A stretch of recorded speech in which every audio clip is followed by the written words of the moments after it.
Donc je vais passer maintenant la parole à Philippe Marc, qui va être le modérateur de cette session.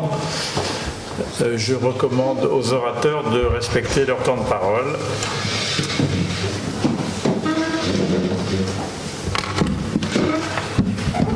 Bonjour. Alors le président nous avait demandé, après que j'ai rencontré M. Tadei, grâce à des étudiants en médecine s'intéressant à la fois à l'activité de M. Tadei et à l'activité de l'Académie, le président m'avait demandé d'organiser une séance avec M. Tadei sur son savoir-faire, c'est-à-dire le croisement des savoirs dans tous les domaines de la recherche et pour nous dans le domaine de la santé. M. Tadei est professeur, chercheur en biologie de l'évolution. Il est directeur du centre de recherche interdisciplinaire qui est situé dans le 4e arrondissement, rue Charles V, dans un très bel immeuble qui a été refait et inauguré l'année dernière. Ils sont très bien installés. Il est ouvert à de multiples,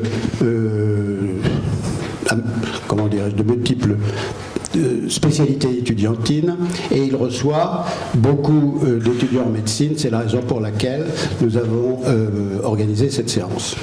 Alors, il vous prie de l'excuser.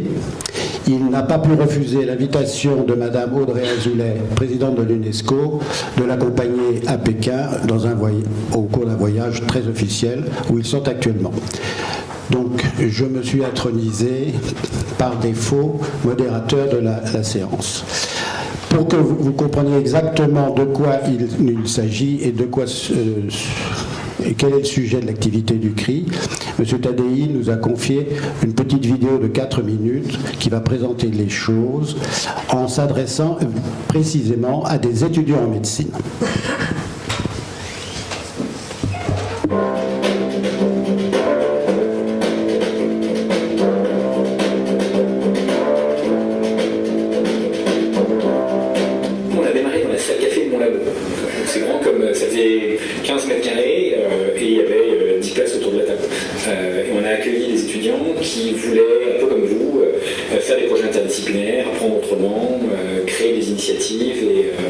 Et donc au début, très informellement, on n'avait pas de diplôme, on n'avait rien, on a juste accompagné leur démarche. Et donc chaque année, on a eu des projets étudiants, et ces projets, certains ont perduré et ils sont devenus des labs un peu plus structurés, où on a éventuellement réussi à trouver des financements pour permettre à ceux qui veulent s'engager sur la durée de le faire avec un contrat et pas simplement informellement le faire dans un club qui se réunit uniquement de 7 à 9 le soir, ce qui est déjà très bien pour commencer, mais qui à un moment donné, si tu veux passer à l'échelle, a besoin de plus de structuration. Donc ce qu'on a essayé de faire, c'est de co-créer avec les étudiants un écosystème. Donc, on a créé un Fab Lab ici, on a créé un Game Lab, on a créé plein de choses. Et ce qu'on a fait, c'est qu'on a essayé de créer ce que moi j'appelle un cadre de liberté, mais un cadre de liberté évolutif, c'est-à-dire que chaque année, on évolue parce qu'on a des étudiants qui veulent créer un Health Lab, d'autres qui veulent créer un Baby Lab.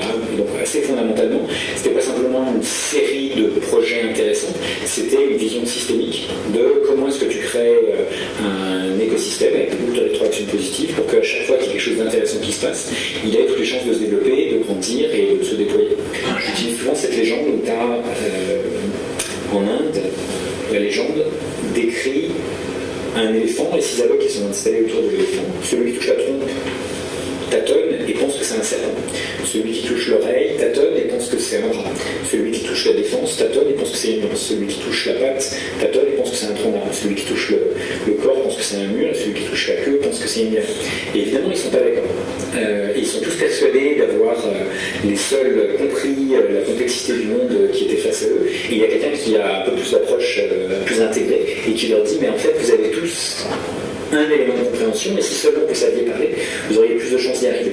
Et donc, tu appelles ça de l'interdisciplinarité ou de l'aveuglement cognitif ou comme tu veux, on ne peut percevoir qu'une partie de la complexité du monde parce qu'on a une histoire, un angle de vue, une discipline, ça nous donne une super manière de faire un zoom sur un sous-ensemble des problèmes, mais tu peux être un spécialiste de pathologie et rater d'autres dimensions du patient, par exemple. Et donc, pour moi, cet éléphant est là pour m'aider à me rappeler qu'on a besoin d'intégrer l'ensemble de ces dimensions. Et puis en plus, je le trouve particulièrement réussi parce qu'il y a en plus une fractalité dans cet éléphant et cette idée qu'on a besoin d'intégrer différentes échelles pour arriver à comprendre la complexité du monde qui est face à nous. Pour penser la santé, tu es obligé d'avoir le regard du médecin et le regard du patient, mais aussi peut-être le regard de la famille, le regard de l'infirmière, le regard de l'aide-soignant, etc., etc.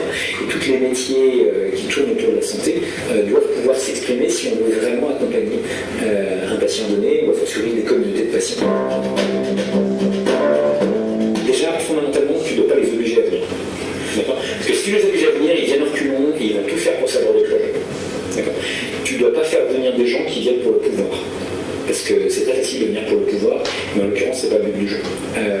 Donc il faut. Et c'est pour ça que c'est pas plus mal de commencer relativement petit. Parce que si tu commences avec un très beau bâtiment, il y a plein de gens qui vont vouloir contrôler le bâtiment. Si tu commences avec un projet où seuls les passionnés vont venir, c'est pas mal. Donc il faut avoir des gens très différents qui savent qu'ils ne peuvent pas faire ce à quoi ils aspirent sans les autres.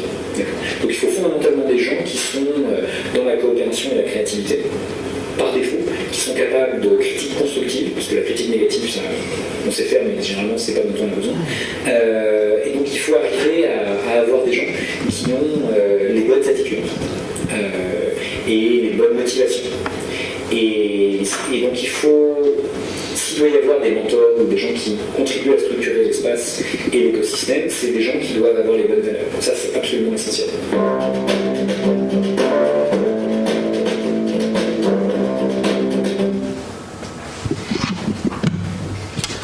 Merci beaucoup.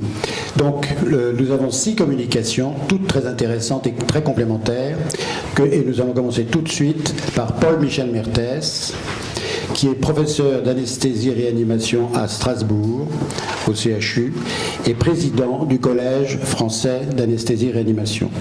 Il va vous préciser, comme chacun des autres intervenants, exactement son sujet de prédilection.